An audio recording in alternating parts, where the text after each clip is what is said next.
So just to start off, how are you doing? Hope the jet lag's not too bad. Perfect. All perfect, doing really well. One thing I wanted to start with is it's quite an interesting moment seeing Final Fantasy Rebirth sort of come to the Switch and obviously come to Xbox as well. It's interesting with obviously the original Final Fantasy VII made it sort of start on the PlayStation. Final Fantasy Rebirth is very sort of PlayStation, so now we're seeing it on Xbox and Switch 2. So what's kind of behind that pivot in strategy for you all? So yeah, first of all, as a game creator, I think what makes me happiest and really satisfies me, I think most creators are the same, is the idea that to get as many people as possible to play the games that I make, and regardless of the platform that they're on, that's really important to me, is to have as many people as possible play and enjoy them. So this movement to other platforms, new platforms, multi-platform development for the remake series is at its heart, that's the first thing that's the most important for me. As you mentioned in the question, you're very much right that Final Fantasy VII originally started out on PlayStation, and Remake was originally released on PlayStation first. It was perhaps the strategy for how we released that made it a lot more accessible to PlayStation gamers than it did for other platform owners, other players on other platforms. But I think, yeah, you're right. Another thing you're very much right on in the question there is the fact that trends have changed, times have changed. I think now everyone in the industry is realizing people are looking to play games in a lot of different ways. There's a lot more people who want to play on different hardware in different styles, and we kind of have to accommodate that and work towards allowing those options and those choices. So I think in some ways it's kind of fated that, you remember back the original Final Fantasy VII was kind of the turning point from Final Fantasy being on Nintendo hardware, and then we switched platforms to go with what was big at the time with the PlayStation hardware. And I think it's really fateful, and it's really interesting that Final Fantasy VII, the very same game in a lot of ways, the remake, is kind of now leading the way on the new change, which is going towards a much more even and balanced multi-platform release strategy. So I think it is quite interesting that we are the ones who seem to be doing that change with the times again. How have you found sort of developing for both the Switch 2 and the Xbox? I know from other developers that the Xbox Series S can throw up some challenging development hurdles. I know obviously the Switch 2's game key cards have thrown up some debate among fans. Obviously, it's very useful to be able to put bigger things on Switch 2 because of them, but obviously from a preservation standpoint, that's something that fans are quite passionate about as well. So how have you kind of navigated all of that? So yeah, first of all, this links back to the previous answer as well. But as I was saying, I think the variety of different touch points and different styles, different gameplay environments that the fans are looking for and want to play games in, it is very much a feature of the gaming industry now. We very much have to adapt and release our content in a way that can cater to these multiple different proclivities, preferences and approaches. So that's our policy going forward, is very much to go with that and to basically give people with different opportunities that they're looking for. Yeah, you mentioned in the question there are obviously a number of unique hurdles, issues with certain hardware that we have to overcome. So for example, the comparatively lower memory on the Xbox Series S might make sometimes getting larger games in there a bit more difficult, or on the Switch 2, for example, when you switch to handheld mode, obviously the capacity of the machine itself, the capabilities are lowered to account for battery preservation, etc. So obviously that means that achieving a higher frame rate might be slightly difficult with that. But obviously these kinds of issues have always existed when working on multi-platform games. They're not going away. They're something that's going to continue into the future. And in some ways, the only thing we can say is we have to try our best to overcome them. And that's what we're doing. I think specifically talking about my team and the way we approach this, perhaps one of our big strengths here is the fact that I personally started my career in games development as an engineer. So I've got that background before I became a developer. That really helps me communicate with the engineer side of the team and really share our understanding and communicate about these kind of issues with them. And obviously that makes it that much easier to overcome them. And so I think we really are on this, and the way that our team's structured and my personal background make approaching these a lot easier perhaps than some of the development teams would find. You mentioned the key card issue there, and I do understand why there are a number of people out there who maybe don't like this new format, and I get the reasons why they don't like it. That's fair enough. I'm not going to say anything about that, but I think it's in some ways, it's part of a larger trend that we can't avoid. Certainly the move from physical media and the reduction in demand for physical media, getting towards the more digital releases. I think you see this on PlayStation, you see this on Xbox, definitely on Steam. Is obviously physical media for games is getting less and less part of the industry. Obviously, it's not going to go away immediately, and I specifically think for Switch 2, the fans, the customers on Switch 2 very much value what's good about physical media, and so for that platform in particular, it's going to be an even slower change. But overall, the trend is kind of showing going towards digital. But within that, where the keycard falls into that, I think it's not. I understand why a lot of people don't like this and maybe want to push back against it. But from a creator's perspective, I kind of think it gives us opportunities to put some games on Switch 2. It's such a great platform. It's got so many opportunities that there are some, especially high-end, real high-quality games that require a lot of memory that we probably couldn't put on it without as a physical version, without the keycard. And it gives you another option, really. I think it gives people more games they can play on Switch, and whether they take us up on that or not, whether they really don't like that medium, won't buy it because it's on that or not, that's up to them. That's very much their decision. I wouldn't want to influence that. But from a creator's perspective, it gives that extra choice. It gives more options for people, more games which would come out on Switch that might not otherwise. So in that sense, I think it does open up doors and maybe can be a positive in that way. But it's up to people how they want to take it. Another sort of industry hot topic we have right now is the sort of use of AI. A lot of developers sort of see it as a good tool to kind of take away like the tedious tasks and to sort of operate a bit more efficiently. What is your sort of take on AI in game development? Is it sort of something that you're using or thinking of, or anything such like that? Okay, so first of all, from Square Enix as a company perspective, we don't have any set down policies or rules about how AI is to be used, whether it's to be used, how it should be used. There's no company level policies or anything like that there for AI. But talking about it from my own perspective as a creator of AAA quality games, personally, I think that the use of AI on the creative side of game development, certainly at the moment, is not something that I could really go ahead with. No, I couldn't think of using it for the creative side of game development from my own perspective. I mean, however, at the same time, I understand the need to be aware of these things, and certainly the games industry. This is a bigger topic than UI, really. Not UI, AI, sorry, really. But the idea that games creation is a very complicated business. There's a lot of different moving parts and things to be aware of. Certainly in terms of the money-making side of it, assigning staff and managing teams, and obviously these are things we need to think of solutions for and be aware of. So I think being aware of possibilities and that kind of mindset of how can we be more efficient and how can we make things for the same quality but at a comparatively lower cost is something we do need to be aware of and pay attention to. It's really not the case at the moment that within my team we've got a certain proposal for AI, or this would definitely make it more efficient or be the way to go forward. But I think being aware of the possibilities there, and I do understand that thinking of how are we more efficient about things. Although, like I say, it's not just limited to AI. It really is a bigger topic. I mean, yeah, personally, I do use some of these tools, like Copilot, for example, for checking, again, when I send an email to someone, whether it actually is saying what I wanted to say or not, and on that level. But going back to the original point here that I made is, in terms of how far AI will affect creative side work rather than the more the sort of more functional, prosaic work.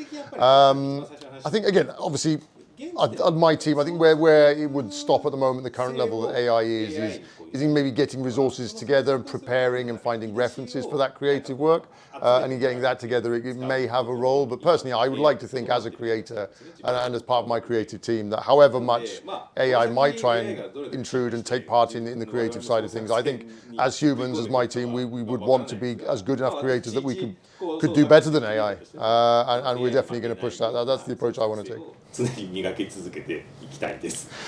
I imagine many years of sort of your development career has sort of been spent with Final Fantasy, obviously Rebirth, Remake, Part 3. So obviously by the time that you kind of come full circle on that, that's sort of a great many years. But obviously with Rebirth now out and sort of looking back to Remake as it comes out on Switch, it's an interesting opportunity to look back on sort of what you were making or what you've made previously. looking back, is there any sort of lessons that you're taking forward that maybe you were reminded of sort of looking at remake? First of all, that's a great question, thank you. Yes, I mean, obviously looking back over the 10 years of also working on the remake series, first of all, even just the first game itself, I think the first big challenge, and perhaps the most major challenge we came against is obviously remaking the game in the first place. It's such a well-known, popular game, so loved by such a large fan base. Doing it in a way that would satisfy the fans and getting that direction right was obviously the really big challenge we had facing us. So yeah, I think when we had we put out the original version of remake into the world, and obviously it was seen by fans and it was very well received by the fans. Certainly it was business-wise, it was a great success, and it was very well received by fans, highly regarded by the media. And I think that kind of proved that the direction we chose was the right one, and that we were successful in that, working out the right direction for the remake going forward. And I think that was a really important point, because that was kind of built the foundation for everything that went on after then, obviously moving into Rebirth, the second game, moving on into the third game. And it was only because of that really solid foundation that we worked out and got it right with remake that we could then move on and try and add more to it and build on it and take on new challenges with each new game. That's part of the big vision that I share with my development team all the time throughout the development, and really want everyone on the same page with, is the idea that we want to advance and evolve the gameplay experience and build on it, rather than just creating another version of the same game with the same system. And obviously we're doing very much the same thing. We did the same on Rebirth, we're doing very much the same thing on the third game as well. So in that sense, I think move on and bring up those new challenges is a very important part of that. And even though it's been 10 years, it's kind of felt like it's gone by in no time at all, just because of that constant evolution and that striving to keep building on it rather than just repeating the same thing. So I think that was very important, that process of evolution and change during that 10 years is that's what we've learned from it, and that is a very important part of the DNA of this project. So yeah, then finally talking about how this links into learnings that we've got from doing the remake project, and how this links into what we want to do in the future and future projects after the final game in the trilogy is out. I think one particularly really good thing about working on these games, and perhaps quite a rare thing in the games industry, is the fact that we've managed to keep pretty much the same team throughout all of the games. I think the games industry it's quite common for, once a big project is done, a team will be split up, they'll be moved around, and then a lot of the time your next project will have to start again by rebuilding a new team. And we haven't had to do this for the remake project, definitely. Certainly the key members, the core members of the team have all stayed the same very much throughout all three games. And I think that really has helped us grow and evolve and become more refined and more capable as a team. Our experience really has grown as we work on each new game. So I think once we have got out the third game in the series, and hopefully it's a big success, we'll move on to something else, and it'll be great to see what that team that we've managed to build up together produces. I don't know if it's the right way of talking about it, but the bonds, the relationship between the team has definitely improved a lot and strengthened that team. So I can't say at this point what that's going to be, whether it's going to be a completely new game, completely new IP, whether it's going to be something new within the Final Fantasy series. But I'm really looking forward, and I think fans who've seen what our work has been on the remake series, the three games, will really look forward to this new, exciting new gameplay experience. What we work on after that, I'm very much looking forward to working on that myself as well. That actually happened to be my next question, so thank you. ちょうど次に聞こうと思ってたので、手が省けました。It's good. Another thing I wanted to ask you is, you previously said that the sort of discussion around like the yellow paint and Rebirth sort of surprised you, and that you would sort of take that feedback into account. I think it's a very interesting like design problem. So I wanted to revisit that. How has the sort of feedback affected your vision for the world environment, say in part 3 and beyond, and sort of how you approach that kind of design problem? Yes, I think obviously the debate about whether they should be yellow or not, and that's just about, well, what colour do you prefer? So that's a bit of a different debate really. But in terms of the wider discussion on these kinds of UI elements and obviously making interactable things obvious within the game world by marking them out in a certain way. Yeah, I get there is a debate about that, whether that fits with that world or not, whether some people want it, some people don't. But I think as a game, there is definitely a need for that kind of thing in a lot of ways. I think obviously different developers, they experiment, try different things about what works best and what fits best, the right way of doing that in their game. But the need to guide players around from a gameplay perspective and show them what can be done and what they need to do. There is definitely times where that is needed. So I think obviously there is more of a debate about how it's done, what level and what works. And there'll still be people who say, no, that doesn't fit at all, we don't like that, that's fine. But I think there is definitely a need there, and it's something that is definitely worth looking at. What I do in future, obviously, not decided yet. But I know you've sort of said previously that you're very influenced by the games that you're playing. So I was wondering if there are any games that you're playing yourself right now, and potentially the most difficult question I might ask you is, do you have any Game of the Year shouts right now? Yeah, just a personal comment. This is nothing more than that, but I really think Clair Obscur Expedition 33 is a really great game, and it would deserve Game of the Year this year. I'd like to see them get that.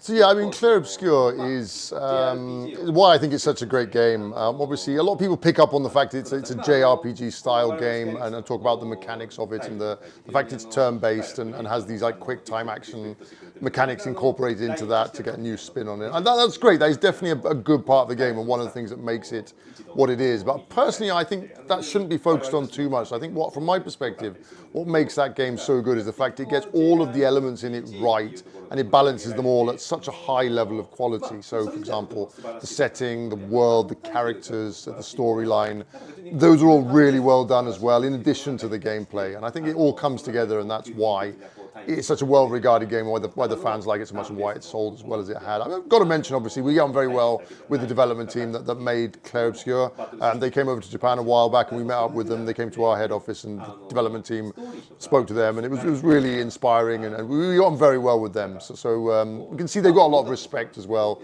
Not only have they made a really great game, but they showed that respect to the traditional turn-based style of JRPGs. And obviously, as Japanese games creators, that's really delighted to see people taking that and doing something with that. So yeah, I really like that game. I recommend it. Going back to Clair Obscur, it was really cool to see you post earlier this year about meeting them. And it must be quite interesting meeting devs that are inspired by your own sort of work. There's been a lot of talk this year about sort of a need for more AA games. Is there anything that you can sort of learn from a game like Clair Obscur yourself? That's a really good question. That's very sharp, very intuitive. Yeah, so yeah, I think certainly where we are at the moment with AAA development is it's not just an issue for Japanese development. It affects Europe, it affects America, exactly the same. But just the costs involved in creating AAA games really have risen so much. So first of all, I think if you look at the difference between, and my take on the difference between a AAA game and a AA game, as it would be called, is obviously in terms of how complete and how multifaceted it can be. And what I mean by that is a AAA game kind of has to, whatever direction you look at, whatever element you take, it's at a very high quality. And so, yeah, they've done that really well. They've also done that really well. This is also a really high level. And from whichever direction you look at it, it's a high quality development. With a AA game, obviously, you can't approach it in the same way. Essentially, what you have to do with a AA game is you have to pick one aspect or one element and really push that and then break the mold with that, take that to a high level, when obviously at the same time it won't have all of the other areas done to the same level. So you can't approach a AA game like you would a AAA game, just because the money, if you start doing it that way, the money will spiral out of control. You'll be making a AAA game at the end of it anyway. Yeah, I mean, looking at how I fit into that and whether I'd like to make those kinds of games as well, I think if I completely ignored the reality of it, the position I have in the company, what they want me to make, the requirements for my position and that kind of thing, I would love to try and make a game like that, which is really focused on one area, pushing the boat out and making that one aspect of that game as really fun as possible. I think that'd be a really great thing, and I'd love to do that. But I think realistically, where I am, I'll be developing AAA games. That's what I'm doing. That's where the company has me at the moment. So realistically, it might be a bit difficult for me to be involved in making some of those at the moment. I think certainly the situation of who can make those AA games, and it's obviously generally smaller studios, people who don't have the backing, the financial backing behind them like we do at Square Enix to be able to make that higher level of budget commitment. And it's really good to see lots of smaller companies in like venture businesses, people like them making these kinds of games. And it's really good. As a creator, I love seeing it, stimulating.